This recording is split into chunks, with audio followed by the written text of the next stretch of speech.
नमस्कार, आप देख रहे हैं काल चक्र। मैं हूं दिव्या अग्रवाल और मेरे साथ हैं प्रश्न कुंडली विशेषज्ञ पंडित सुरेश पांडे जी। बहुत बहुत स्वागत है पंडित जी आपका। मई में किसका बढ़ेगा परिवार में प्यार? मई में किसको मिलेगी संपत्ति अपार? मई में किसके रिश्तों में आएगी दरार? मई में कैसा रहेगा आपके परिवार का हाल? बताएंगे पंडित सुरेश पांडे जी आज।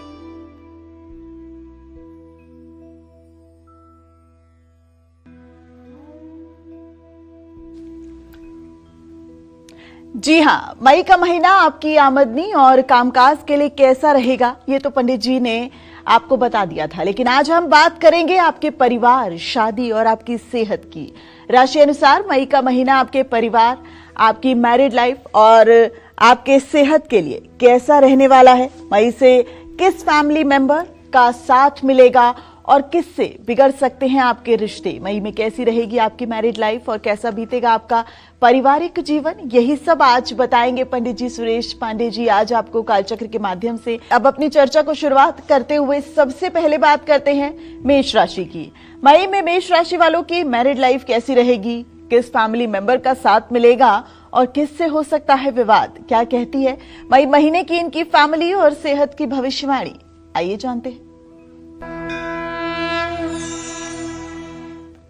मेष राशि के कुटुंब भाव, परिवार भाव का स्वामी ज्योतिष शास्त्र में शुक्र होता है। अगर चंद्र कुंडली प्रभावी है तो, अगर लग्न कुंडली प्रभावी है तो द्वितीयेश और द्वितीय भाव कुटुंब भाव को प्रभावित करते हैं। ऐसे में हम चंद्र कुंडली के हिसाब से देख पा रहे हैं कि द्वितीय भाव में स्वगृही शुक्र की स्थिति है। इसका सीधा मतलब है कि जब तक शुक्र वृषभ राशि में है तब तक परिवार में अलौकिक शांति रहेगी। घर के सदस्य एक दूसरे के साथ मिल करके रहेंगे, घर में शुभ कार्य होंगे, महत्वपूर्ण पारिवारिक फैसले लिए जा सकते हैं। लेकिन यही स्थिति जब 14 मई के बाद आएगी तो ये पारिवारिक स्थिति थोड़ा सा कमजोर पड़ेगी। छोटी छोटी बातें बड़ी बन सकती हैं। शब्दों की कड़वाहट रिश्तों में दूरियां ला सकती है। मां की सेहत के कारण भी घर का माहौल बिगड़ सकता है। भाई बहन के साथ अहंकार का टकराव न होने दें। वैवाहिक जीवन के लिए मई का महीना बहुत अच्छा नहीं है। ऐसा मैं इसलिए कह रहा हूं कि मंगल और शुक्र की स्थिति तृतीय एकादश है, एक द्वितीय भाव में है, एक द्वादश भाव में है। इसलिए वैवाहिक जीवन में थोड़े से मतभेद की स्थिति बन सकती है। लेकिन 11 मई के बाद विवाद भी बढ़ सकता है। जीवन साथी की सेहत भी आपको चिंता दे सकती है और वैवाहिक जीवन में उतार चढ़ाव रह सकता है। महीने का पहला भाग अविवाहितों के लिए ठीक नहीं है। इस समय शादी करने या रिश्ता पक्का करने से बचना होगा। 15 मई तक अच्छे रिश्तों में रुकावटें आ सकती हैं। 15 मई के बाद बातचीत में तेजी आ सकती है, लेकिन शादी का फैसला जल्दबाजी या किसी के दबाव में ना करें। किसी मनपसंद व्यक्ति से शादी करना चाहते हैं तो परिवार से बातचीत महीने के दूसरे भाग में ही करें। मई का महीना आपकी सेहत के लिए बहुत अच्छा नहीं है। महीने के पहले भाग में सेहत कमजोर रहेगी। 11 मई तक सावधान रहें। कमजोरी, थकान और नींद न आने की समस्या हो सकती है। लो ब्लड प्रेशर या हाई ब्लड प्रेशर की भी समस्या हो सकती है, जिससे चिड़चिड़ापन बढ़ सकता है। 11 मई के बाद सेहत में धीरे धीरे सुधार होगा, लेकिन आपको अपने क्रोध पर नियंत्रण रखना होगा। खान पान में लापरवाही ना बरतें। अगर आप मेष राशि के जातक हैं तो मैं आपसे आग्रह करूंगा कि आप अपने पारिवारिक जीवन को अच्छा बनाए रखने के लिए नित्य दुर्गा सप्तशती के दिव्या कवचम का पाठ अवश्य करें। अगर आप नित्य दिव्या कवचम का पाठ प्रातः सायं करते रहें तो घर का अगर एक सदस्य भी इस पाठ को प्रातः सायं करेगा और भगवती दुर्गा की पूजा आराधना करेगा तो उस घर में हर समय पारिवारिक सुख शांति का माहौल रहेगा। इसमें कोई संशय नहीं है। जय मां विंध्यवासिनी। तो मेष राशि वालों के लिए तो विवाह के संबंधी जो मई का महीना है वो थोड़ा मिला जुला रहने वाला है, लेकिन आप पंडित जी के द्वारा बताए गए उपायों को करके अपने मई के महीने को लाभदायक बना सकते हैं। वृषभ राशि वालों की बात करेंगे कि क्या मई का महीना उनके वैवाहिक रिश्तों पर किस तरह का असर डाल सकता है, कितना लाभदायक है, वो भी बात करेंगे। लेकिन इस वक्त मेरे साथ एक कालचक्र के दर्शक लाइव जुड़ गए हैं। बेंगलुरु से तरुण जी हमारे साथ जुड़ गए हैं। तरुण जी, बहुत स्वागत है आपका कालचक्र में। पंडित जी से अपना प्रश्न कीजिए। प्रणाम पंडित जी। चरण स्पर्श। हासला सुखी रहिए। पंडित जी, मेरा नाम तरुण है जी। मैं अपने धर्मपत्नी के बारे में पूछना चाहता हूँ। उनका नाम है स्मृति, नाम है उनका, और उनका जन्म 1/7/1983 का जन्म है, 1 जुलाई 1983 का। ग्वालियर में जन्म है, सुबह 7:15 बजे का। वो जॉब कर रहे हैं, उनके जॉब से 3 साल से कर रहे हैं, लेकिन कोई ग्रोथ नहीं हो रही है। और उनका स्वास्थ्य कैसा रहेगा, और उनको कोई रत्न वगैरह पहनना है तो कौन सा पहनना पड़ेगा, किस उंगली में और किस धातु में, और उनका स्वास्थ्य के लिए भी ठीक रहे, ऐसा भी आप कुछ बताएं पंडित जी। देखिए, और मेरे बारे में भी जानकारी। स्वास्थ्य तो उनका ठीक है, स्वास्थ्य को लेकर के बहुत चिंता करने की बात नहीं है।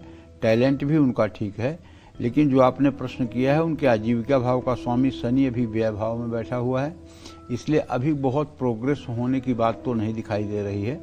लेकिन इतना हमारा अनुमान जरूर कह रहा है कि फरवरी 2028 के बाद ये निरंतर उन्नति की तरफ अग्रसर होंगी। फरवरी 2028 तक अभी लगभग 18-19 महीने इनको जीवन में संघर्ष की स्थिति है। अगर ये शनिवार की शाम पीपल के पेड़ के नीचे सरसों के तेल का दिया जलाएं, पीपल की 7 परिक्रमा करें, और शनिवार के दिन किसी जरूरतमंद व्यक्ति को कुछ खाने पीने की चीजें दान करती रहें, तो निश्चित रूप से इनका भाग्योदय भी होगा, स्वास्थ्य भी ठीक रहेगा, और करियर में भी इनको ऊंचाई प्राप्त होगी। जय मां विंध्यवासिनी। तो चलिए अब बात करते हैं वृषभ राशि वालों की। क्या मई में वृषभ राशि वाले परिवार से जुड़े सही फैसले ले पाएंगे? क्या इनको मिलेगा अपने पार्टनर का साथ? कैसा रहेगा मई महीने में वृषभ राशि वालों का पारिवारिक जीवन और सेहत का हाल? आइए जानते हैं। जिन लोगों की जन्म कुंडली में चंद्रमा वृषभ राशि में है, उन लोगों को बताना चाहूंगा कि आपके कुटुंब भाव का स्वामी बुध होता है, और इस समय ग्रह गोचर जो है मई के महीने का, आपके कुटुंब भाव में बृहस्पति की स्थिति है, और कुटुंब भाव का स्वामी बुध सूर्य के साथ व्यय भाव में बैठा हुआ है, बुध अस्त है। कहने का मतलब, जब कुटुंब भाव का स्वामी अस्त है तो मतलब तो आप भी समझ रहे होंगे, मई महीने में आपका पारिवारिक जीवन एवरेज से भी नीचे रहने वाला है। महीने के पहले भाग में जहां स्थिति थोड़ी सामान्य रहेगी, लेकिन 15 मई के बाद कमजोर बुध के कारण परिवार में मतभेद भी हो सकता है। बातों को बढ़ा चढ़ाकर कहने की आदत घर का माहौल बिगाड़ सकती है। अगर पेशेंस रखेंगे, धैर्य रखेंगे, सोच समझकर बोलेंगे, तो रिश्ते बेहतर हो सकते हैं। 14 मई के बाद पारिवारिक स्थिति में निश्चित रूप से थोड़ा सुधार आएगा। घर में मांगलिक या शुभ कार्य भी हो सकते हैं। मई महीने में आपका वैवाहिक जीवन मध्यम रहेगा। ऐसा इसलिए कह रहा हूं कि शुक्र और मंगल की स्थिति तृतीय एकादश की है, लेकिन शनि भी मंगल के साथ है। मंगल शनि की युति के कारण वैवाहिक जीवन में थोड़ा स्ट्रेस भी बढ़ सकता है। कई बातों में आपके बीच पति पत्नी में असहमति हो सकती है। 11 मई के बाद भी स्थिति में सुधार होने की संभावना है। गुस्से पर नियंत्रण पा लिया तो रिश्ता संभल सकता है। अविवाहितों के लिए मई का महीना औसत रहने वाला है। महीने के पहले भाग में अच्छे रिश्ते आने में देरी हो सकती है। शादी में रुकावट का सामना करना पड़ेगा। किसी भी रिश्ते को जोड़ने में जल्दबाजी करना खतरनाक हो सकता है। 15 मई के बाद किसी अपने की मदद से रिश्ता आगे बढ़ सकता है। जो लोग किसी को पसंद करते हैं वो शादी के लिए सोच सकते हैं। सेहत के लिहाज से मई का महीना ठीक है। शुक्र आपकी सेहत को बल देंगे। मामूली परेशानियां आएंगी, लेकिन कोई बड़ा नुकसान नहीं होगा। जो लोग पहले से बीमार हैं वो अपना खास ध्यान रखें। दवा लेने या डॉक्टर को दिखाने में लापरवाही ना करें। 11 मई के बाद वाहन संभल कर चलाएं, चोट लगने या दुर्घटना होने की संभावना है। भारी सामान उठाने से भी नुकसान हो सकता है। यदि आपके पारिवारिक जीवन में सचमुच में तनाव है या आपके परिवार में बीमारियों ने डेरा डाला हुआ है, तो मैं आपसे कहना चाहूँगा, आप अपने घर में एक राम दरबार का चित्र लगाइए और जरूर लगाइए। मैं नहीं कह रहा हूं कि मूर्ति लगाइए, अगर मूर्ति लगा सकते हैं तो बहुत अच्छी बात है, लेकिन नहीं तो चित्र लगाइए और रोज उनको गंध पुष्प अक्षत चंदन ये सब समर्पित करने के बाद धूप दीप जला करके कुछ प्रसाद का अर्पण करके राम रक्षा स्तोत्र का कम से कम 5 बार सुबह 5 बार शाम पाठ करना शुरू करिए। घर से बीमारी भी दूर होगी, घर से कलह भी दूर होगी और घर में सामंजस्य भी बनेगा। आप विश्वास करिए, राम रक्षा मंत्र में, श्री राम रक्षा स्तोत्र में इतनी पॉजिटिविटी है कि इस शब्द का जहां भी उच्चारण होता है वहां से नकारात्मक ऊर्जा गायब हो जाती है। और सबसे बड़ी बात है कि आप जब 5 बार श्री राम रक्षा स्तोत्र का पाठ करेंगे तो आपके मुखमंडल की आभा जो है वो अपने आप बदल जाएगी। आपके आत्मविश्वास में जो परिवर्तन आएगा उसे आप खुद महसूस करेंगे। बशर्ते राम रक्षा स्तोत्र का पाठ आपको करना चाहिए। जय मां विंध्यवासिनी। तो मिथुन राशि वालों के लिए मई का महीना कैसा रहने वाला है, कैसी रहने वाली है उनकी मैरिड लाइफ, कौन से पार्टनर का साथ उनको मई महीने में मिलने वाला है, ये सब बताएंगे आपको।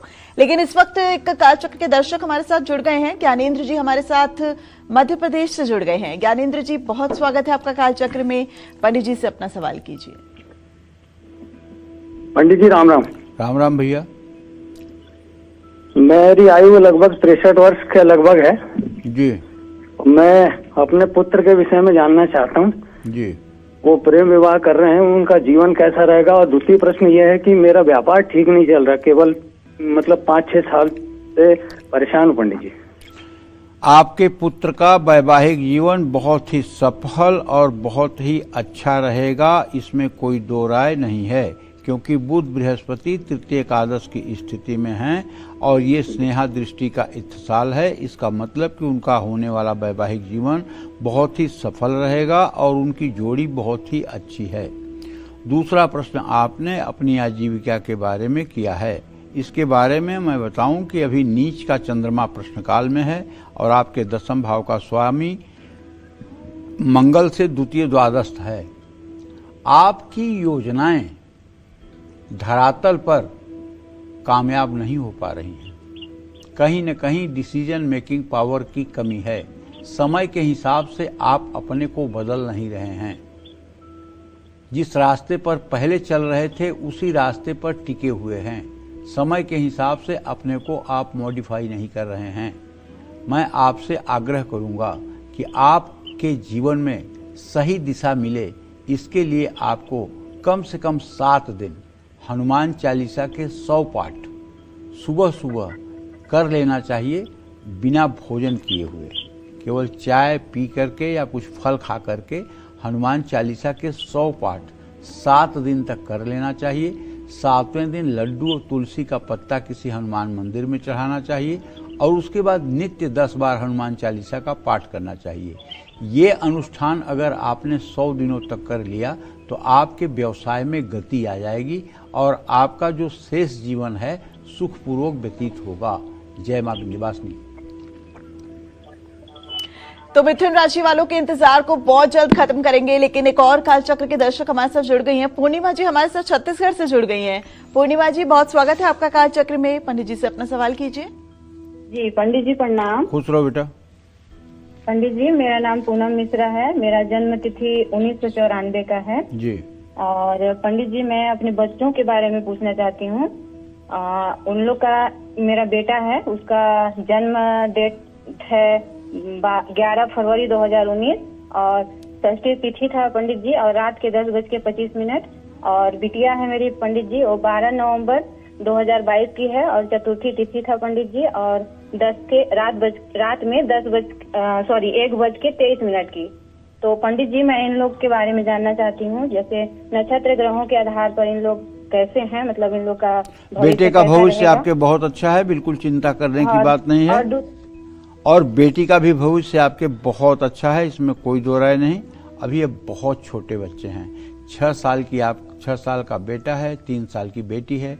इतने छोटे बच्चों के बारे में ज्योतिष कुछ नहीं कहता है, इसलिए कि 4 साल की उम्र तक माता के प्रारब्ध से बच्चों का जीवन चलता है और 5वें साल से 8वें साल तक पिता के प्रारब्ध से बच्चों का जीवन चलता है।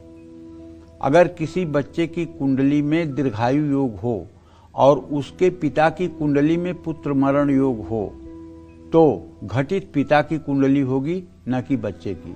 किसी बच्चे की कुंडली में यशस्वी योग हो लेकिन माता की कुंडली में दूषित योग हो तो घटित माँ की कुंडली होगी, न कि बच्चे की। इसलिए अभी आपके बच्चों के बारे में ज्यादा कुछ बोलना शास्त्र के विरुद्ध उल्लंघन होगा। जय मां विंध्यवासिनी। चलिए अब बात करते हैं मिथुन राशि वालों की। मई में मिथुन राशि वालों की मैरिड लाइफ कैसी रहने वाली है? मई में किस फैमिली मेंबर का साथ मिलेगा और किससे हो सकता है विवाद? मई महीने में मिथुन राशि वालों का पारिवारिक जीवन और सेहत का हाल आपको बताते हैं, जानते हैं पंडित जी से। देखिए, अगर आपकी मिथुन राशि है, जन्म राशि, तो आपके कुटुंब भाव का स्वामी सीधी सी बात है चंद्रमा है। अगर आपका मिथुन लग्न में भी जन्म हुआ है तो आपके कुटुंब भाव का स्वामी चंद्रमा ही होता है। अब देखिए, ऐसा है कि चंद्रमा तो हर 2.25 दिन में अपना स्थान बदलता है।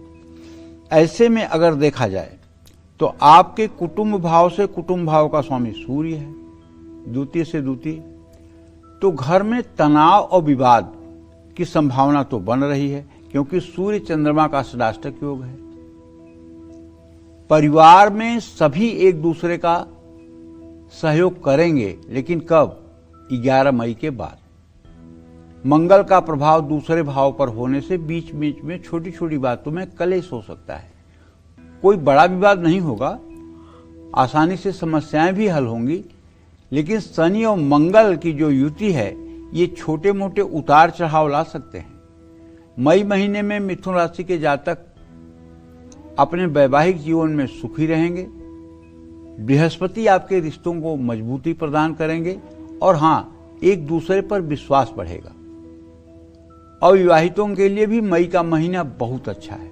सगाई हो सकती है या शादी की बातचीत आगे बढ़ सकती है। नए रिश्ते आ सकते हैं, परिवार की सहमति बन सकती है। जो लोग किसी को पसंद करते हैं उनकी बात आगे बढ़ सकती है। सही फैसले लेने से सब कुछ सही होगा। मई महीने में आपकी सेहत भी अच्छी रहेगी। बुध आपकी ऊर्जा देंगे, बृहस्पति आपको सुरक्षित रखेंगे। हाँ, लेकिन इतना जरूर है कि अभी बुध की स्थिति अस्त की है, तो इसका मतलब कि मौसमी बीमारियां, नजला, जुकाम, इन्फेक्शन, ये आपको परेशान कर सकता है। 15 मई के बाद आपकी सेहत में थोड़ी सी गिरावट महसूस होगी। थोड़ी सी भी लापरवाही नुकसानदेह साबित हो सकती है। तनाव और थकान से आपको बचना होगा। आपको चाहिए कि आप नित्य शिव परिवार की पूजा करें। अगर आपके घर में पारेका या नर्मदेश्वर शिवलिंग है तो उसकी विधिवत पूजा करें। अगर नहीं तो नजदीक के मंदिर में हर सोमवार को जाकर के जल, दूध, बेलपत्र, धूप, दीप और कुछ केला, फल, प्रसाद, मिठाई अर्पित करके कपूर से आरती करके उसके बाद अपने घर आएं और अपने दैनिक कार्यों को करें। अगर ये उपाय आपने कर लिया तो समझ लीजिए कि आपके पारिवारिक जीवन पर कहीं से किसी प्रकार की कोई परेशानी नहीं आने वाली है। जय मां विंध्यवासिनी।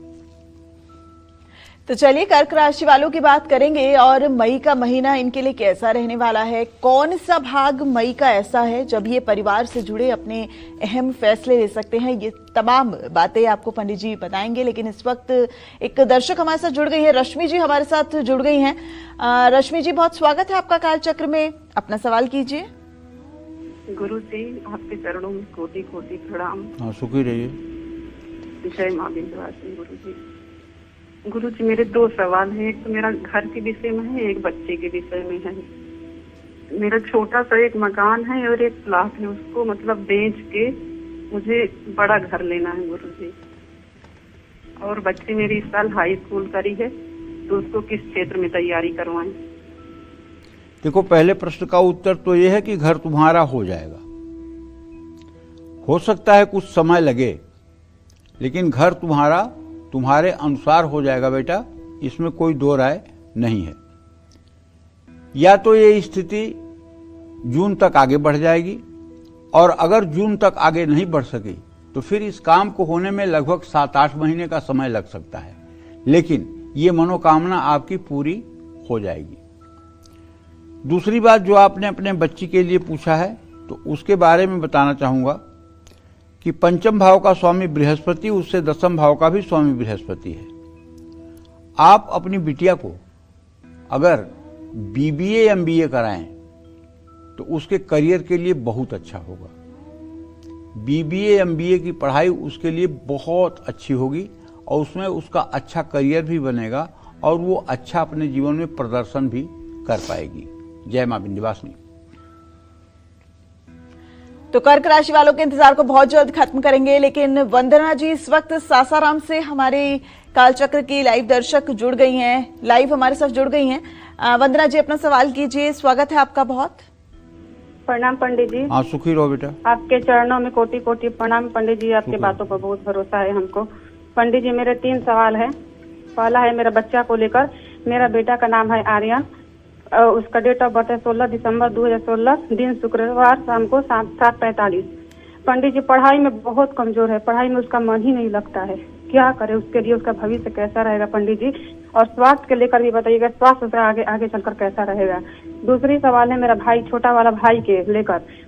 मेरा छोटा वाला भाई का नाम है Dharmendra Kumar, date of birth है 31 अक्टूबर 1997। पंडित जी वो बहुत जिसे कर्जा में भी आ गया है और उसकी जॉब स्थिति सही नहीं है। वो सरकारी उसका जॉब होगा कि नहीं होगा पंडित जी वो बता दीजिए, और उसका भविष्य चमकने के लिए बता दीजिए। और तीसरा है गणेश अथॉरिटीज का कौन सा बुक ले, कैसा बुक ले पंडित जी वो बता दीजिए, ताकि हम अपने बच्चों से करवाएं, और क्या नियम सावधानियां हैं। और थोड़ा गणेश अथॉरिटीज का 4 लाइन और बता दीजिए ताकि हम मिलाकर समझ सके। देखो बेटा, ऐसा है, जो आपने अपने बेटे के बारे में पूछा है, तो देखो ऐसा है कि अभी जो प्रश्न आपने किया है उसके आधार पर ग्रहों की जो स्थिति दिखाई दे रही है वो ये दिखाई दे रही है कि 9 साल का हुआ है, लेकिन अभी ये पढ़ाई में सीरियस नहीं है, क्योंकि बुध ग्रह अस्त है। ऐसे लोगों को पढ़ाई में इंटरेस्ट नहीं होता है। जब तक आप डांटोगी, जब तक आप सामने रहोगी, तब तक पढ़ेगा। अपने मर्जी से पढ़ाई की भूख नहीं लगती है। इसका कारण बुध का अस्त होना है। तो मैं कहना चाहूँगा कि आप एक विधारा की जड़ पंसारी की दुकान से खरीद लीजिए बुधवार को, और उसको हरे रंग धागे में बांध करके, और बुधवार को बच्चे के गले में रेशमी धागे में पहना दीजिए।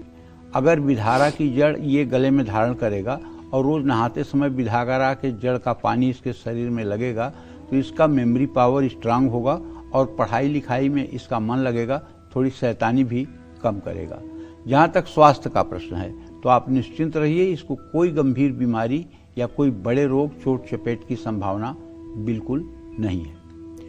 दूसरा प्रश्न जो आपने अपने छोटे भाई के लिए किया है, तो उसके बारे में मैं बताना चाहूँगा कि देखिए ऐसा है, इनके धन भाव का स्वामी सूर्य भले ही उच्च का है, लेकिन इनके व्यय भाव में बृहस्पति की स्थिति है। अगर ये कर्ज के मकड़ जाल से निकलना चाहते हैं, तो पहला काम तो यह है कि ऋण मोचन मंगल स्त्रोत का 7 बार सुबह शाम पाठ करें। और ये पाठ 1-2 महीने नहीं, बल्कि ये पाठ तब तक करें जब तक संपूर्ण रूप से कर्ज से मुक्ति न मिल जाए। दूसरी बात, इनकी आजीविका अच्छी हो, इसके लिए इन्हें नित्य हनुमान चालीसा के कम से कम 10 बार पाठ करना चाहिए। मतलब कि अष्ट सिद्धि निधि के दाता, असबर दीन जानकी माता। हनुमान जी सब प्रकार की रिद्धि सिद्धि दे सकते हैं। अगर ये 10 बार रोज हनुमान चालीसा का पाठ करने लगे, तुम विश्वास करो बेटा, इनका विवेक इतना जागृत हो जाएगा कुछ दिनों के अंदर कि ये कभी गलत डिसीजन या कोई गलत फैसला ले ही नहीं सकते हैं। हर समय हनुमान जी इनके दिमाग को दिशा निर्देश करेंगे। बशर्ते अब ये भी नहीं है कि 10 दिन कर लिए, 20 दिन कर लिए और कह दिए कि मुझे फायदा नहीं हो रहा है। नहीं, इस क्रिया में कम से कम आपको साल, 2 साल, 3 साल हनुमान जी की शरणागति में लगना चाहिए और पूरे जीवन इसका निर्वाह करना चाहिए। निश्चित रूप से उनकी परिस्थिति ठीक हो जाएगी, लेकिन थोड़ा समय जरूर लगेगा। जय मां विंध्यवासिनी।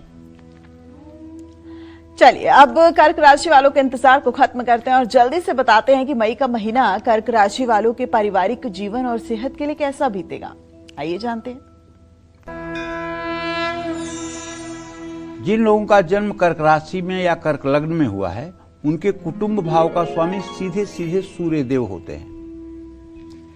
तो अब सूर्य देव की स्थिति कर्क राशि से 10वें भाव में मेष राशि में है, जो 15 तारीख को गोचर बदलेगा। पिछले महीने की तुलना में मई का महीना कर्क राशि के जातकों के लिए और पारिवारिक जीवन के लिए अच्छा रहने वाला है। अगर परिवार में कोई गलतफहमी है तो धीरे धीरे दूर होने लगेगी। सदस्य एक दूसरे की भावनाओं का आदर करेंगे। हालांकि देखिए, ऐसा है कि कर्क राशि है तो आपके कुटुंब भाव में केतु है। ऐसे में राहु, केतु और मंगल कुछ भ्रमात्मक स्थितियां, कुछ गलतफहमियां भी ला सकते हैं, लेकिन शुक्र और बृहस्पति के शुभ होने से मई का महीना अच्छा ही रहेगा।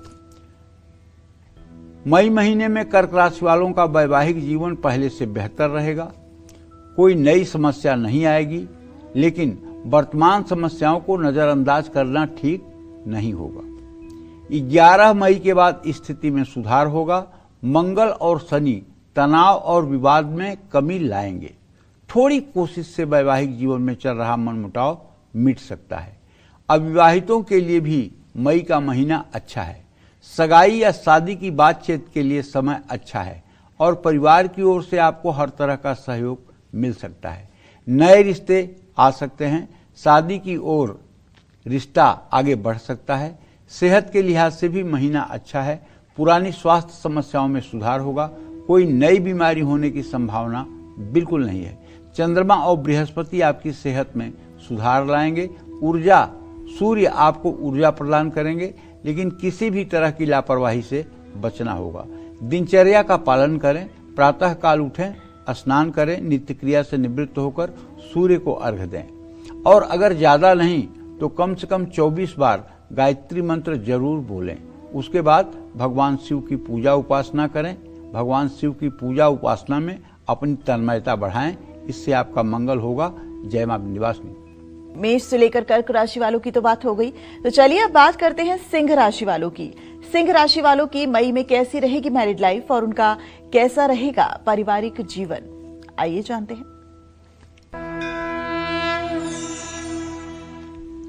देखिए, यदि आपकी सिंह राशि है या जन्म आपका सिंह लग्न में हुआ है, तो दोनों विधा से आपके कुटुंब भाव का स्वामी तो बुध ही होता है और बुध की स्थिति इस समय मेष राशि में अपने भाव से 8वें भाव में, अपने भाव से मृत्यु स्थान में है, जिसके कारण ये महीना पारिवारिक स्थिति के लिए मामूली मतभेद से भरा हुआ है और शनि भी स्ट्रेस ला सकते हैं, तनाव ला सकते हैं। 11 मई तक मंगल पारिवारिक जीवन में कुछ डिस्टरबेंस, कुछ परेशानियां दे सकते हैं, लेकिन 11 मई के बाद स्थिति में सुधार की भी संभावना बनी हुई है। लेकिन एक बात अगर फैक्ट कहूं तो वैवाहिक जीवन के लिए महीना थोड़ा सा कमजोर है। शनिदेव आपके रिश्तों की परीक्षा ले सकते हैं। 11 मई तक शनि के साथ मंगल भी तनाव बढ़ाएंगे। छोटी छोटी बातों पर बेवजह बहस हो सकती है। 7वें भाव में राहु आपके वैवाहिक जीवन में अस्थिरता ला सकते हैं, लेकिन बृहस्पति स्थिति को ज्यादा बिगड़ने नहीं देंगे। अविवाहितों के लिए महीना शुभ है। सगाई या शादी की बात आगे बढ़ सकती है। प्रेम संबंध को परिवार की मंजूरी मिल सकती है, लेकिन किसी भी रिश्ते के लिए सोच समझ करके हाँ करें। सेहत के लिहाज से भी महीना शुभ है। सूर्य मजबूत है, रोगों से लड़ने की क्षमता बढ़ेगी। राहु केतु छोटी छोटी स्वास्थ्य समस्याएं दे सकते हैं। शनि भी आपकी सेहत को कमजोर कर सकते हैं। जो लोग पहले से ही बीमार हैं उनको अपने सेहत का बहुत ध्यान देना चाहिए और मैं तो कहूँगा हर सिंह राशि के जातक को चाहिए कि वो भगवान श्री राम की उपासना करें, राम दरबार की पूजा करें। और यदि आप चाहते हैं कि आपके घर में हर समय मंगलमय वातावरण बना रहे, आपके घर में हर समय एक अच्छे माहौल का निर्माण होता रहे, इसके लिए आपको राम दरबार की पूजा करनी चाहिए और राम रक्षा स्तोत्र का पाठ करना चाहिए। अगर आपके पास समय है, 1 घंटे 2 घंटे का समय है, तो आपको सीताराम नाम या महामंत्र का जप भी करना चाहिए। महामंत्र क्या है? हरे राम राम राम हरे हरे, हरे कृष्ण कृष्ण कृष्ण हरे हरे। इस मंत्र का अगर घर का मुखिया या घर के मुखिया की पत्नी 16 माला सुबह 16 माला शाम जप कर दे, तो मैं पूरे ताम्रपत्र पर गारंटी लिख के देता हूं, ऐसे परिवार में कभी कलह हो ही नहीं सकती।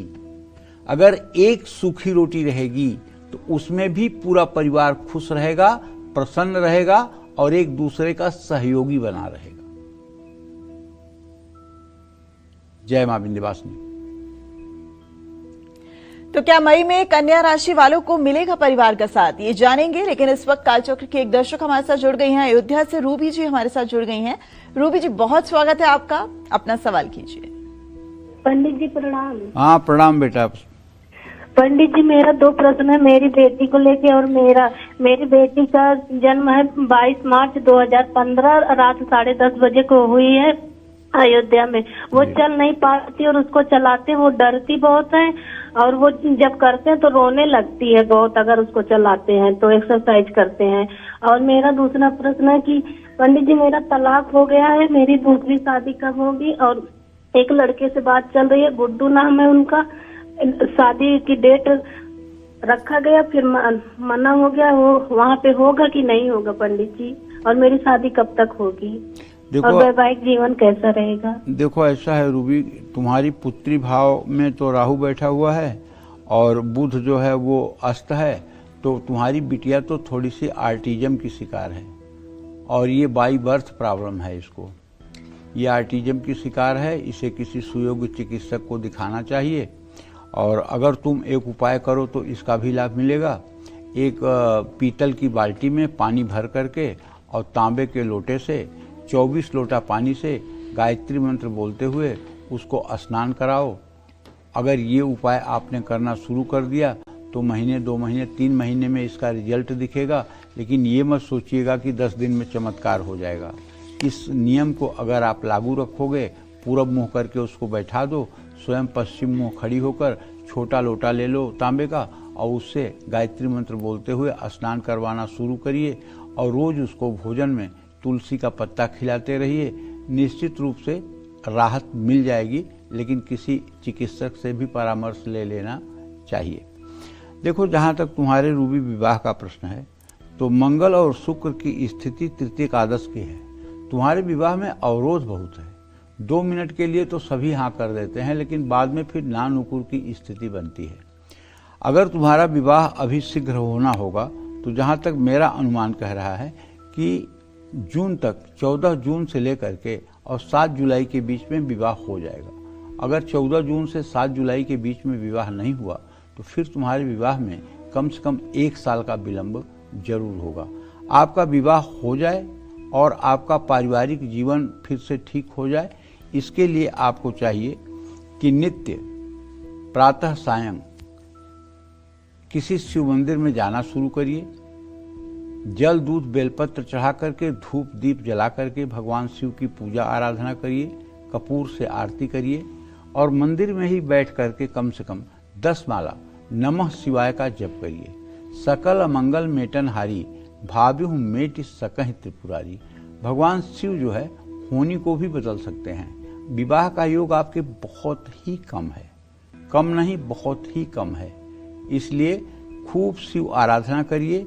और ये नहीं कि 10 दिन 20 दिन कर लिया तो रिजल्ट नहीं मिला तो दुखी हो जाओ, नहीं, आप करते रहिए। भगवान शिव की कृपा से आपका जीवन मंगलमय हो जाएगा। लेकिन ग्रहों की स्थिति के अनुसार आपके वैवाहिक जीवन का भविष्य अभी ठीक नहीं दिखाई दे रहा है। जय मां विंध्यवासिनी। चलिए अब बात करते हैं कन्या राशि वालों की। क्या मई में कन्या राशि वालों को मिलेगा परिवार का साथ? क्या मिलेगी आपको पैतृक संपत्ति? क्या बिगड़े रिश्ते सुधर जाएंगे? कैसी रहेगी इनकी सेहत? क्या कहती है आपकी मई महीने की पारिवारिक स्थिति? आइए जानते हैं। देखिए, अगर आपकी कन्या राशि है या कन्या लग्न में आपका जन्म हुआ है तो आपके कुटुंब भाव का स्वामी सीधे सीधे शुक्र भगवान होते हैं। और इस मई महीने में शुक्र की स्थिति अभी वृषभ राशि में है, थोड़े दिनों के बाद मिथुन राशि में भी ये गोचर कर जाएंगे। तो मई महीने में आपका पारिवारिक जीवन औसत रहने वाला है। ऐसा मैं इसलिए कह रहा हूं कि महीने के शुरुआत में शुक्र का षडाष्टक योग है, उसके बाद पंचम नवम की स्थिति बनेगी। इसीलिए परिवार के सदस्य एक दूसरे से संतुष्ट नहीं रहेंगे। घर में कभी कभी तनावपूर्ण माहौल भी रहेगा। किसी बाहर वाले के कारण घर में गलतफहमी पैदा हो सकती है। रिश्ते संभालने हैं तो अपनी वाणी पर नियंत्रण रखना होगा। मई महीने में आपका वैवाहिक जीवन कमजोर रह सकता है। शनि और मंगल की युति तनाव बढ़ाएगी। 11 मई के बाद कुछ राहत मिलने की संभावना है, लेकिन पूरे महीने आपको अपने रिश्तों को संभालना होगा। जीवन साथी के साथ बातचीत करना बंद न करें। अविवाहितों के लिए भी मई का महीना औसत रहने वाला है। 14 मई तक अच्छे रिश्ते आ सकते हैं। जो लोग किसी को पसंद करते हैं उनको 14 मई के बाद थोड़ा सावधान रहना होगा। किसी दूसरे व्यक्ति के प्रति आकर्षण नुकसानदायक हो सकता है। 14 मई के बाद सगाई या शादी की बातचीत आगे बढ़ सकती है। सेहत के लिहाज से मई का महीना नाजुक रहने वाला है। सेहत को लेकर ही की गई लापरवाही बड़ा नुकसान करा सकती है, इसलिए एक बुधस्त है। सिर दर्द, बुखार या चोट लगने जैसी समस्याएं भी आ सकती हैं। शनि और मंगल आपको कोई राहत नहीं देंगे। 11 मई तक आपको अपनी सेहत का खास ध्यान रखना होगा। आपको चाहिए कि आप नित्य दिव्या कवचम का पाठ करें, और यदि आपकी सेहत खराब है, जैसा कि इस समय बुध की अस्तत्व की स्थिति है, तो आपको दुर्गा सप्तशती सप्त श्लोकी में एक मंत्र है, 6वां मंत्र है, ओम रोगा न शेषा न पहंसि तुष्टा रुष्टा तु कामान सकलान भिष्टान त्वामाश्रितानाम न विपन्न नराणाम त्वामाश्रिताह्या श्रयताम प्रयांति। अगर इस मंत्र का 10 माला जप और ज्यादा नहीं 10 दिन हो जाए तो मैं विश्वास के साथ कहता हूं बीमारी में आपको राहत मिलनी ही मिलनी है। और अगर इस मंत्र से 108 बार नित्य हवन कर दिया जाए, गाय के घी, चीनी, घी और शहद से अगर हवन कर दिया जाए तो आप विश्वास करिए उसी दिन से आराम लगेगा। अगर दवाइयां नहीं काम कर रही हैं तो उसी दिन से दवाइयां रामबाण बन जाएंगी, अगर इस मंत्र से हवन कर दिया जाए। जय मां विंध्यवासिनी। तो तुला राशि वालों का पारिवारिक और शादीशुदा जीवन कैसा रहने वाला है ये भी जानेंगे, लेकिन इस वक्त दिल्ली से अरुण जी हमारे साथ जुड़ गए हैं। अरुण जी, बहुत स्वागत है आपका कालचक्र में। अपना सवाल कीजिए। पंडित जी प्रणाम। हाँ, सुखी रहिए भैया।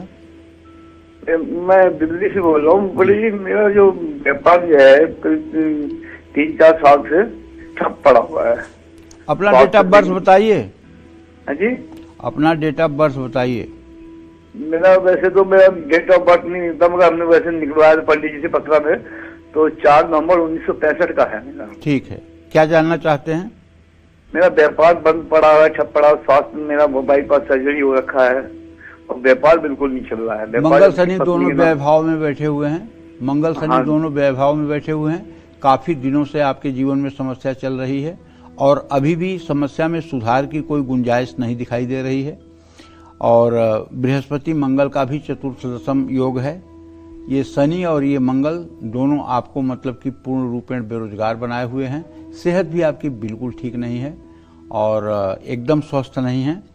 और अरुण भैया, मैं आपसे कहना चाहूँगा कि कम से कम 23 फरवरी 2028 तक आपको अपने स्वास्थ्य पर ध्यान देना चाहिए, और 23 फरवरी 2028 के बाद फिर आप क्या कर सकते हैं उसके विषय में आपको चिंतन करना चाहिए। लेकिन आपकी सेहत ठीक ही रहे, इसके लिए आपको नित्य सायंकाल ओम शं शनैश्चराय नमः इस मंत्र का 10 माला जप करना चाहिए। शनिवार को पीपल के पेड़ के नीचे सरसों के तेल का दिया जलाना चाहिए, या हर शनिवार की शाम आपको सुंदर कांड का पाठ जरूर करना चाहिए। हनुमान जी की पूजा जरूर करनी चाहिए। अपने माथे पर सिंदूर और तिल के तेल का या चमेली के तेल का एक टीका भी जरूर लगाना चाहिए। जय मां विंध्यवासिनी। चलिए अब बात करते हैं तुला राशि वालों की। मई का महीना तुला राशि वालों के शादीशुदा जीवन और पारिवारिक जीवन के लिए कैसा बीतेगा, आइए जानते हैं। आपका जन्म या तुला राशि या तुला लग्न में अगर हुआ है तो आपके कुटुंब भाव का स्वामी सीधे सीधे मंगल होता है। और मई के महीने में अगर मंगल का ट्रांजिट देखा जाए तो मैं ये कह सकता हूं कि आपके राशि का स्वामी शुक्र इस समय आपके राशि से 6ठा-8वां है, और आपके कुटुंब भाव का स्वामी आपके राशि से 6ठा-8वां है। लेकिन कुटुंबेश और लग्नेश का इत्साल हो रहा है। तो मई का महीना पहला भाग पारिवारिक जीवन के लिए सिर्फ इसलिए अच्छा रहने वाला है कि मंगल और शुक्र का इत्साल हो रहा है, मतलब मंगल शुक्र तृतीय एकादश है। 11 मई तक मंगल मजबूत स्थिति में रहेगा और परिवार का माहौल सकारात्मक रखेगा। परिवार के सदस्य एक दूसरे को कोऑपरेट करेंगे, सहयोग करेंगे, सुख शांति रहेगी। 14 मई तक शुक्र के कारण परिवार में संतुलन भी रहेगा। 11 मई के बाद जब मंगल कमजोर स्थिति में होगा तो घर में विवाद भी हो सकता है, भाई भाई में विवाद हो सकता है, छोटे मोटे मतभेद हो सकते हैं, और हाँ, आपको क्रोध भी ज्यादा आ सकता है। ऐसे में आपको चाहिए कि आप अपने वाणी और व्यवहार पर नियंत्रण रखें। मई महीने में आपका वैवाहिक जीवन मध्यम रहने वाला है। 7वें भाव में सूर्य जीवन साथी के साथ समस्याएं लाएगा। महीने के दूसरे भाग में मंगल वैवाहिक जीवन में शांति नहीं रहने देंगे। 11 मई से 15 मई के बीच आपका विशेष रूप से सावधान रहना होगा। किसी भी बात को बढ़ने से रोकना होगा। थोड़ी समझदारी दिखानी होगी। अविवाहितों के लिए मई का महीना अच्छा है। शादी या सगाई की बातचीत के लिए समय शुभ है। आपके पास कुछ अच्छे रिश्ते आ सकते हैं। मनचाही व्यक्ति से शादी करना चाहते हैं तो परिवार का सहयोग मिल सकता है। प्रेम संबंध विवाह में बदल सकता है। सेहत के लिहाज से मई का महीना काफी हद तक ठीक है। शुक्र सेहत संभालेंगे। 14 मई तक सेहत ठीक रहेगी, लेकिन शनि की दृष्टि शुभ नहीं है। ऐसे में लापरवाही से बचना होगा।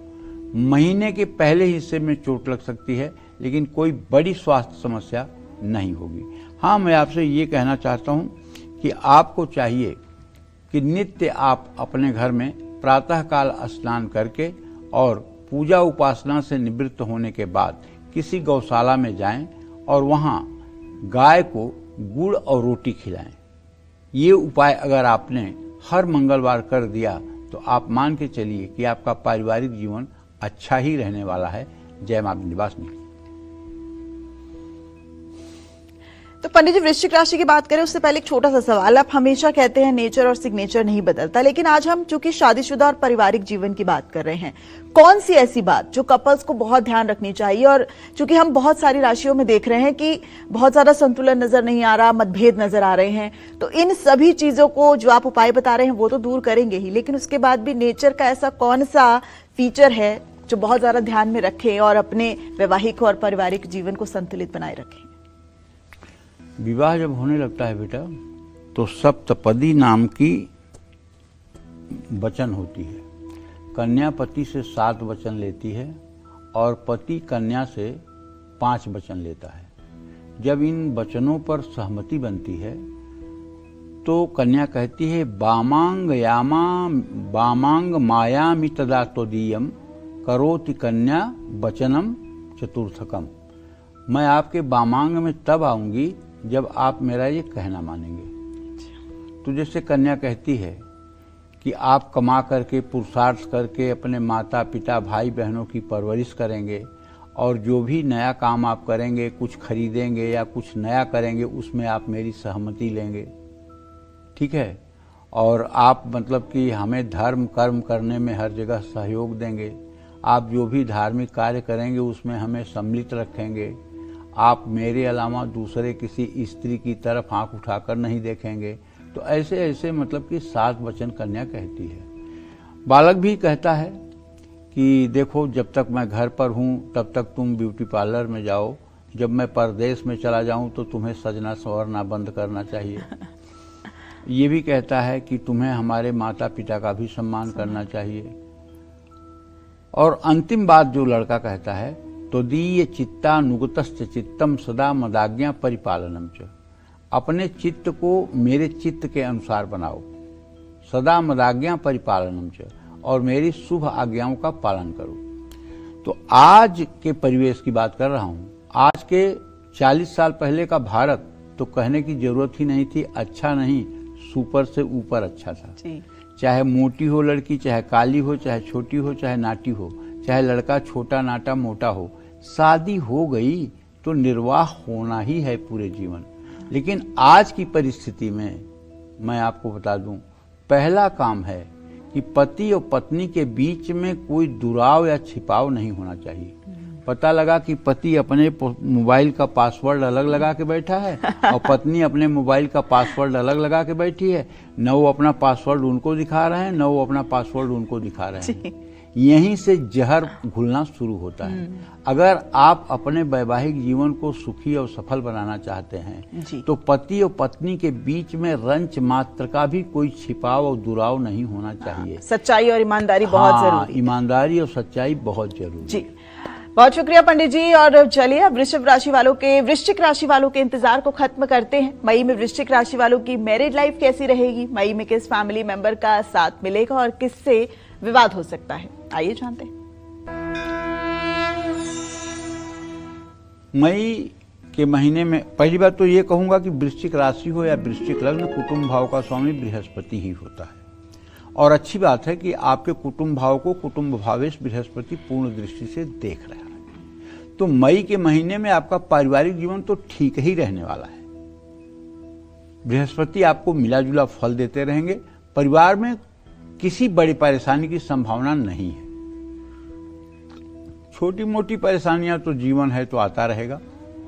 बड़े बुजुर्गों की मदद से आप इन दिक्कतों को भी दूर कर सकते हैं। घर में कोई मांगलिक काम हो सकता है।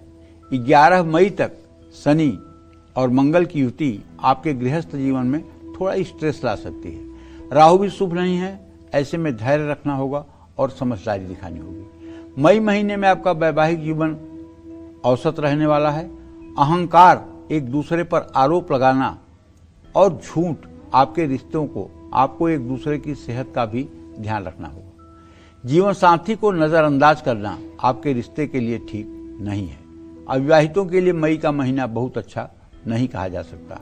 सगाई या शादी की बातचीत में रुकावट आ सकती है। किसी को पसंद करते हैं तो परिवार के साथ कुछ मुश्किलों का सामना करना पड़ सकता है। 11 मई तक आपको सावधान रहना होगा।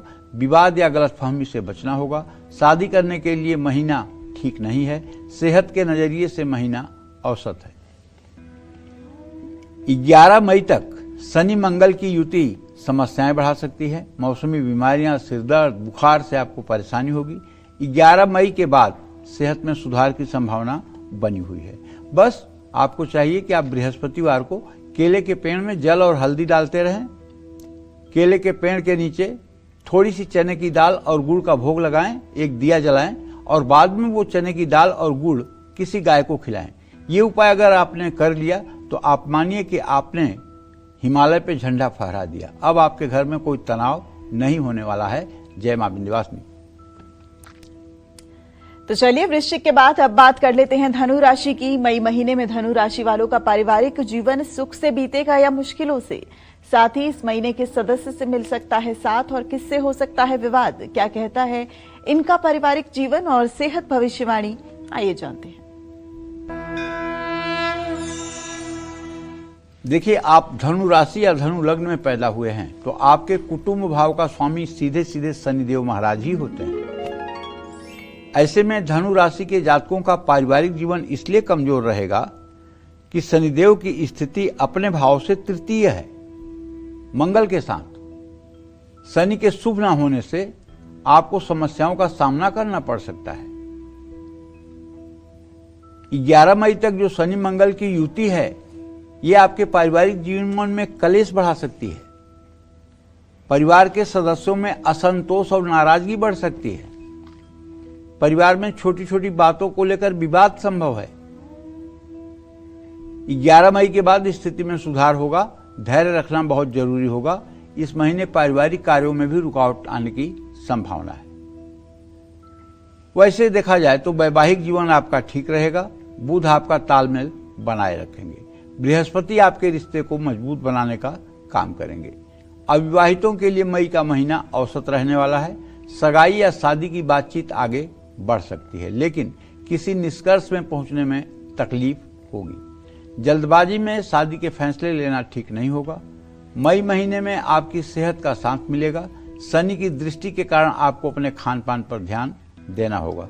मैं तो आपसे कहता हूं, आपको चाहिए कि आप हर शनिवार को पीपल के पेड़ के नीचे जाकर के सरसों के तेल का दिया जलाएं और पीपल की 7 परिक्रमा करें। और हाँ, शनिवार को काली गाय, काला कुत्ता और कौवे को रोटी, तेल लगी हुई रोटी अगर आप खिला सकते हैं तो ये आपके सौभाग्य के लिए बहुत ही वरदान साबित होगा। तेल जब लगाइएगा तो हल्का सा नमक भी डिप कर दीजिएगा। काली गाय, काला कुत्ता और कौवे को ये रोटी खिलाना शुरू कर दीजिए। कितना भी आपकी ग्रह दशा खराब होगी, बहुत जल्दी चीजें ठीक होती हुई आपको नजर आएंगी। जय मां निवासिनी। अब बात करते हैं मकर राशि की। क्या मई में मकर राशि वाले परिवार से जुड़े सही फैसले ले पाएंगे? क्या इनको मिलेगा अपने पार्टनर का साथ? कैसा रहेगा मई महीने में मकर राशि वालों का पारिवारिक जीवन? आइए जानते हैं। देखिए, यदि आपका मकर लग्न या मकर राशि में जन्म हुआ है तो आपके कुटुंब भाव का स्वामी सीधी सी बात है शनिदेव ही होते हैं। अब इस समय आपके कुटुंब भाव में राहु की स्थिति है। चूंकि राहु कुंभ राशि का है, इसलिए आपका पारिवारिक जीवन औसत रहने वाला है, ना अच्छा ना खराब। लेकिन केतु की दृष्टि और शनि का अपने भाव से द्वितीय द्वादश होना आपके पारिवारिक जीवन में कुछ समस्याएं भी पैदा कर सकता है। हालांकि शनि आपके घर में कुछ हद तक संतुलन भी बनाकर रखेंगे, लेकिन अगर आपकी जन्म कुंडली में शनि राहु का अंतर प्रत्यंतर चल रहा होगा तो ये समस्या ज्यादा बढ़ सकती है। और अगर शुभ ग्रहों की दशा चल रही होगी तो इसका कोई साइड इफेक्ट आपके ऊपर नहीं पड़ेगा। आपको अपनों पर भरोसा करना सीखना होगा। देखिए, ये एक बात बता दूं, पारिवारिक जीवन में जहर घोलने का सबसे बड़ा काम अगर कुछ है तो वो है शक। अगर आपके अंदर शंका की भावना आ गई किसी परिवार को लेकर, चाहे भाई को लेकर, चाहे बहन को लेकर, चाहे मां को लेकर, चाहे पिता को लेकर, चाहे पत्नी को लेकर, चाहे पति को लेकर, अगर आप शक करते हैं तो मैं दावे के साथ कह सकता हूं, आपसे ज्यादा गंदा कोई हो ही नहीं सकता। आप ये कहोगे कि मैंने आंखों से देखा है तब शक करता हूं, फिर भी मैं कहता हूं आपसे ज्यादा कोई गंदा हो ही नहीं सकता, क्योंकि शक वही कर सकता है जो खुद गलत होगा।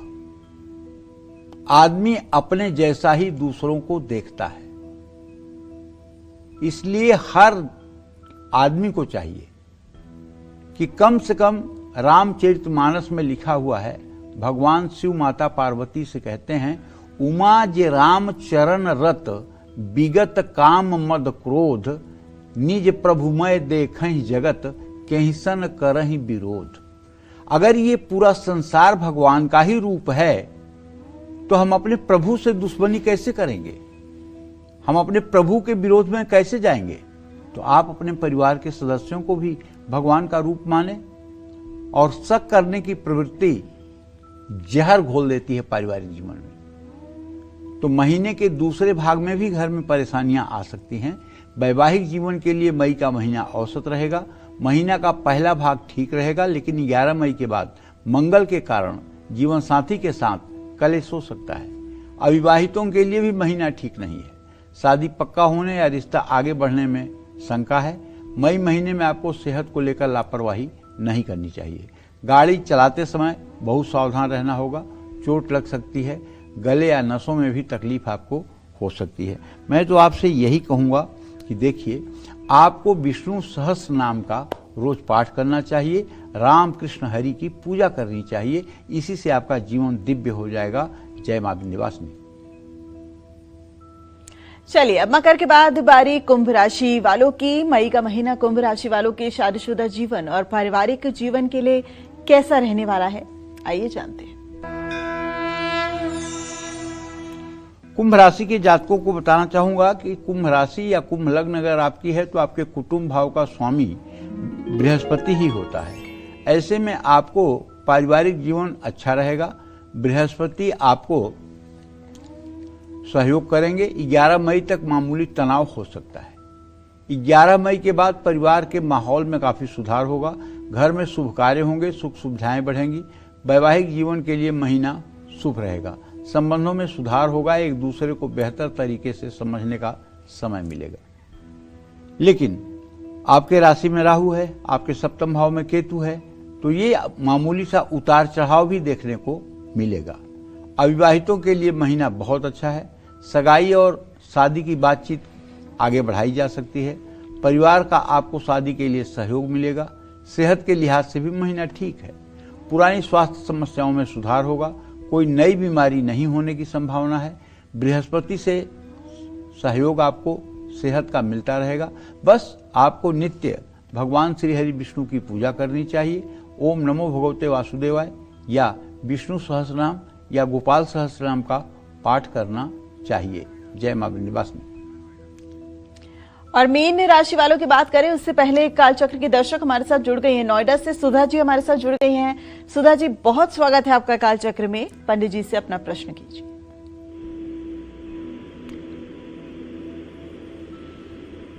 सुधा जी, अपना सवाल कीजिए। हेलो। हाँ, बोलिए। मेरा नाम सुधा पटेल है जी। 24 अक्टूबर 1955 है जी। मंडे जी। 7 बजे यूपी में। जी जी। मेरी सेहत और व्यापार नहीं चल रहा है अच्छा। कपड़े का काम है, खादी का। और दूसरा प्रश्न है मेरा, रजत पटेल है मेरा बेटा। 16 अगस्त 1983 दिन मंगलवार, दिल्ली 6:30 बजे शाम। इसका काम अच्छा नहीं चल रहा है और इसकी सेहत और शादी नहीं हुई है इसकी अभी तक।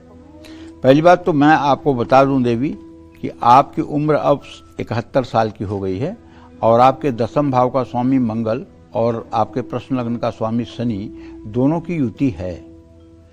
तो स्वास्थ्य में थोड़ी बहुत गिरावट की समस्याएं उम्र के हिसाब से हैं, उसके लिए आप चिंता न करें। लेकिन अगर शनिवार को सरसों के तेल से आप अपने दोनों हाथ पैरों का मसाज करें और गुनगुने पानी से नहाएं तो निश्चित रूप से आपके स्वास्थ्य समस्या में सुधार आएगा। दूसरी बात, जहां तक आपने अपने व्यवसाय के बारे में प्रश्न पूछा है तो बता दूं कि चंद्रमा से दसम भाव सूर्य और मंगल की है, तो व्यवसाय के लिए थोड़ा सा मेहनत करना पड़ेगा।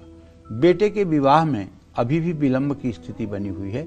बेटे के लिए एक बार शुक्र की शांति कराइए। शुक्र की शांति होने के बाद ही उनके विवाह का योग बनेगा। जय मां विंध्यवासिनी। चलिए, अब बात करते हैं मीन राशि की। मई में मीन राशि वालों के पारिवारिक विवाद सुधरेंगे या बिगड़ेंगे? मई में पार्टनर का सहयोग मिलेगा या गलतफहमियां बढ़ेगी? कैसा रहेगा मीन राशि वालों का मई महीने का हेल्थ और फैमिली ग्राफ, आइए जानते हैं। मीन लग्न और मीन राशि के जातकों को बताना चाहूंगा कि आपके कुटुंब भाव का स्वामी हर समय मंगल ही होता है और इस समय मंगल की स्थिति शनि के साथ मीन राशि में ही है। लेकिन आपके कुटुंब भाव में बुधादित्य योग सूर्य बुध की युति है। मई महीने में मीन राशि के जातकों के परिवार में थोड़ी सी अशांति दिखेगी, क्योंकि कुटुंब भावेश अपने भाव से व्यय भाव में है, इसलिए सावधानी बरतने की आवश्यकता रहेगी। 11 मई तक शनि मंगल घर में विवाद कराएंगे और वाणी में कड़वाहट लाएंगे। 11 मई के बाद स्थिति में धीरे धीरे सुधार शुरू होगा। वैवाहिक जीवन के लिए मई का महीना औसत रहने वाला है। वैवाहिक जीवन में उतार चढ़ाव आ सकता है। अविवाहितों के लिए समय बहुत अच्छा नहीं है। विवाह करने के लिए महीना शुभ नहीं है। नए रिश्ते को आगे बढ़ाने में काफी मुश्किलें आ सकती हैं। सेहत के नजरिए से भी महीना औसत है। 11 मई तक आपको सावधान रहना होगा। सिर दर्द, बुखार और चोट लगने से आपको परेशानी हो सकती है। 15 मई के बाद आपकी सेहत में भी सुधार हो सकता है। बस आपको चाहिए कि आप नित्य हनुमान जी का पूजन अर्चन करें और हो सके तो मंगलवार और शनिवार को सुंदरकांड का पाठ करें। जय मां विंध्यवासिनी। इसी के साथ पंडित जी आपका बहुत बहुत शुक्रिया इतनी दिलचस्प और अच्छी जानकारी हमारे दर्शकों को देने के लिए। उम्मीद करते हैं आपको आज का हमारा विषय बहुत पसंद आया होगा। कल फिर एक नए विषय और आपकी परेशानियों को दूर करने के लिए ढेरों उपाय लेकर हम पंडित सुरेश पांडे जी के साथ आएंगे। तब तक कालचक्र की पूरी टीम को दीजिए इजाजत और आप देखते रहिए News 24।